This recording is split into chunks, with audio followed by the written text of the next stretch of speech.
welcome back to my channel Learn with Virali. I'm Virali, your guide on this coding adventure.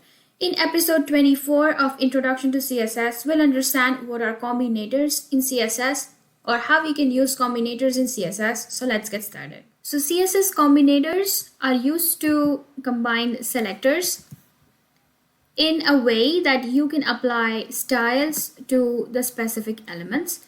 Typically, there are four types of CSS combinators. First one is a descendant selector, which we indicated by giving a space between the selectors, like selector 1 and then give a space and say selector 2. The second type of a combinator is a child selector, wherein we indicate this by a greater than sign or a symbol. The third one that we have is an adjacent sibling selector, which is the very next selector that we have onto the styling that we are doing, which we indicated using a plus sign. And then we have a general sibling selector, which is indicated by a tilde sign. So let us take a practical example to understand this a little better. So first, I'll create a div tag with an ID as, let's say, container. And now inside this div tag, I'll have a couple of paragraphs in here, and I'll say this is paragraph number 1. And then I'll have one more p tag inside this one, which is gonna be the paragraph number 2 for us. Now I'll create an inner div inside this div ID container, which is where we'll have one more p tag when we'll say this is paragraph number 3. And then we'll come out of the div section and have two more paragraphs in here, which is gonna be this is paragraph number 4, and then taking one more paragraph to have it as paragraph number 5.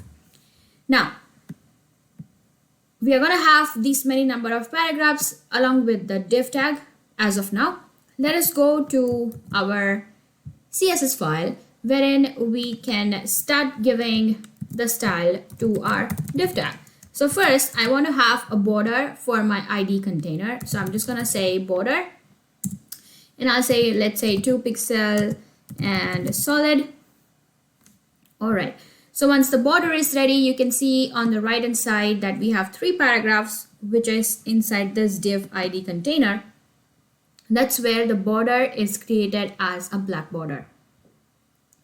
Now, the first one is if I am interested in highlighting this paragraph tags with a specific color as a background color, what I can do is I can use another selector wherein I can have my container as is, and then I'll be using a descendant selector wherein I'll be giving a space and then specifying my second selector, which is the p tag, and then I'll say background color as yellow. So now as you can see, this yellow has been highlighted for each of the paragraphs that we have inside this div ID container. So this talks about the descendant selector, wherein this is a small space that we have specified between two selectors. The first one is container and the second one is a paragraph tag.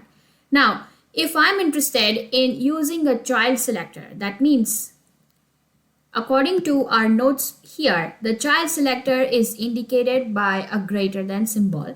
So what I would do is, instead of space, this time I'll use a greater than sign, which is gonna make me understand that the container is a parent and whichever paragraph tags are childs of this container would be highlighted with the background color yellow.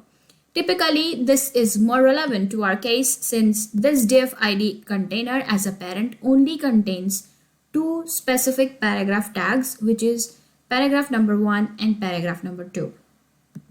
Now, let us come on to the another type of a selector, which is an adjacent selector. An adjacent selector, I can simply represent it using a plus sign. This adjacent selector simply means the very next paragraph that is available after the container div ends. So that's where only paragraph number 4 is highlighted. Now, if I'm looking for certain general selectors, general sibling selector, I can give a tilde sign, and this will make me understand that this has to include all the siblings which are a part of this particular container.